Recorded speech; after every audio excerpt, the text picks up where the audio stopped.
अभी केसी त्यागी जी ने कहा कि 6 महीना के लिए इनको दे दीजिए। इसका क्या मतलब है? अरे हम लोग चाहते हैं कि 6 महीना लड़ाई हो, संघर्ष हो और उसके बाद लाल किला पर कब्जा हो और वही नीतीश कुमार जी रहे। आप कह रहे हैं 6 महीना के लिए दे दीजिए। हमारे साथियों को आप यह जानने में कोई कठिनाई नहीं है कि भारतीय जनता पार्टी क्या क्या कर रही है। कॉलेजियम सिस्टम निश्चित रूप से गलत है, उसमें बदलाव होना चाहिए, लेकिन सगे संबंधी हैं जज लोगों के जो पहले से बहाल है उनकी बहाली हो। राष्ट्रीय अध्यक्ष के निर्वाचन के उपरांत जो एक संवैधानिक औपचारिकता होती है, राष्ट्रीय अधिवेशन करने की, उस औपचारिकता के कारण यहाँ उपस्थित हम सब हुए हैं। तो इस अवसर पे मैं अपनी ओर से, आप सभी लोगों की ओर से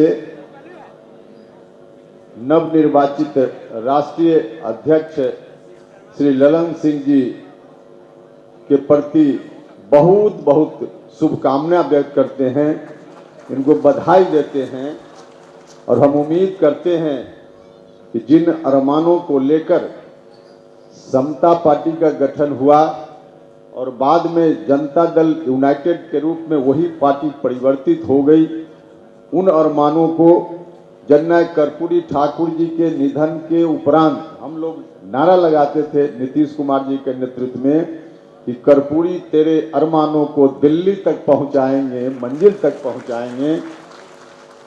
तो उनका जो अरमान था वही हमारी पार्टी का अरमान है। बिहार के गांव में रहने वाले जो गरीब गुरबा लोग हैं उनका भी वही अरमान है। तो इस अरमान को दिल्ली तक पहुंचाने का काम आदरणीय नेता नीतीश कुमार जी के नेतृत्व में करना है और इस काम के लिए जिस तरह से सहयोग की जरूरत हो, राष्ट्रीय अध्यक्ष जी को हम आश्वस्त करना चाहते हैं कि हर तरह का सहयोग करने के लिए हम सब 24 घंटा तैयार हैं। अभी केसी त्यागी जी ने कहा कि 6 महीना के लिए इनको दे दीजिए। इसका क्या मतलब है भाई? अरे हम लोग चाहते हैं कि 6 महीना लड़ाई हो, संघर्ष हो और उसके बाद लाल किला पर कब्जा हो और वही नीतीश कुमार जी रहे। आप कह रहे हैं 6 महीना के लिए दे दीजिए। ये कौन सी बात होगी? हम सब लोग उसके लिए तैयार हैं और आप सब लोग जो ताली बजा रहे हैं, आपके उत्साह को देखकर हम लोगों का हौसला बढ़ता है भाई। आपका जो उत्साह है वही हम लोगों के हौसला का कारण है। तो इस उत्साह को बनाए रखिए। कभी कभी आप उदास हो जाते हैं तो कुरहनी जैसा चुनाव हम हार जाते हैं, परेशानी होती है। देखिए वहां विश्लेषण हम लोग करेंगे, कल ही हम लोगों ने तय किया है कि अलग से उसकी समीक्षा करेंगे। उस पर कोई बात करने की जरूरत नहीं है, उसकी समीक्षा हम लोग अलग से करेंगे। लेकिन आप अपने उत्साह को बनाए रखिए, आप सब लोगों से यही आग्रह। भारतीय जनता पार्टी कैसी पार्टी है बताने की जरूरत है क्या? हम बताने की जरूरत है गांव में लोगों के बीच जाकर के। हमारे साथियों को अब यह जानने में कोई कठिनाई नहीं है कि भारतीय जनता पार्टी क्या क्या कर रही है। देश को बर्बाद करने का काम, इतिहास को बर्बाद करने का काम, लोकतंत्र को बर्बाद करने का काम, तमाम संवैधानिक जो संस्थाएं हैं उन पर उसको कब्जा करने का काम, यही भारतीय जनता पार्टी का काम है। उदाहरण के लिए एक चर्चा मैं करना चाहता हूं आप सब लोगों के सामने, वक्त का अभाव है। सुप्रीम कोर्ट और हाई कोर्ट में जो जज की बहाली की व्यवस्था है, हम उसके बारे में हमेशा बोलते रहे। कॉलेजियम सिस्टम से सुप्रीम कोर्ट और हाई कोर्ट में जो जज बहाल होते हैं बिल्कुल गैर संवैधानिक व्यवस्था है, संविधान के खिलाफ व्यवस्था है, प्रजातंत्र के खिलाफ व्यवस्था है, हर तरह से वह गलत व्यवस्था है। हम लोग जब बोल रहे थे देश में और भी कई जगह से आवाज आ रही थी। अभी कुछ दिनों से हम लोग देख रहे हैं कि भारत सरकार के मंत्री भी अब उसके खिलाफ बोल रहे हैं। लेकिन सचेत रहिएगा भाइयों और मित्रों, भारत सरकार के मंत्री के बयान को देख करके बहुत खुश मत होइएगा। कॉलेजियम सिस्टम निश्चित रूप से गलत है, उसमें बदलाव होना चाहिए।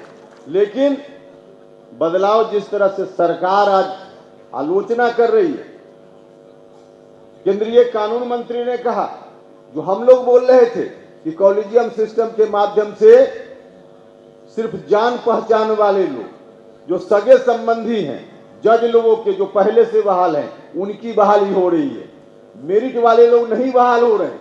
यह न्यायपूर्ण व्यवस्था है, भारत सरकार के कानून मंत्री ने कहा।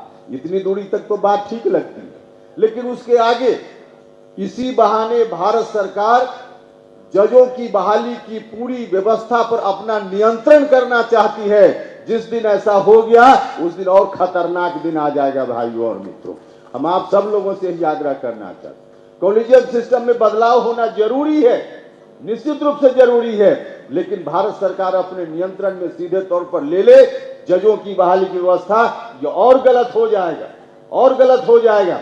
इसलिए इस पर भी हम लोगों को सचेत रहने की जरूरत है, सचेत रहने की जरूरत है। भाई और मित्रों, बहस का विषय हो सकता है, कैसे बहाली हो, बहस का विषय हो सकता है, लेकिन हमने अपना व्यक्तिगत रूप से एक प्रस्ताव हमेशा हर जगह दिया है इसके लिए। कॉलेजियम सिस्टम का विकल्प क्या बने, कॉलेजियम सिस्टम के विकल्प के रूप में हमने कहा है, जैसे कलेक्टर और एसपी की बहाली होती है। कलेक्टर और एसपी की बहाली में मेरिट वाला विद्यार्थी चाहे जिस जात का हो, जिस धर्म का हो, अति पिछड़ा हो, दलित हो, महादलित हो, पिछड़ा हो या सवर्ण जात का भी जो पढ़ाई लिखाई में तेज मेरिट वाला विद्यार्थी हो, खुली प्रतियोगिता से कलेक्टर और एसपी की बहाली होती है। उसमें हर मेरिट वाला विद्यार्थी बैठता है, जो कंपीट करता है वह एसपी कलेक्टर बनता है। क्या ऐसी ही व्यवस्था जजों की बहाली में नहीं हो सकती है? सुप्रीम कोर्ट और हाई कोर्ट के जजों की बहाली में भी खुली प्रतियोगिता हो जाए, जो भी मेरिट वाला विद्यार्थी होगा, जिस जात जिस धर्म का, वह जज बन जाएगा।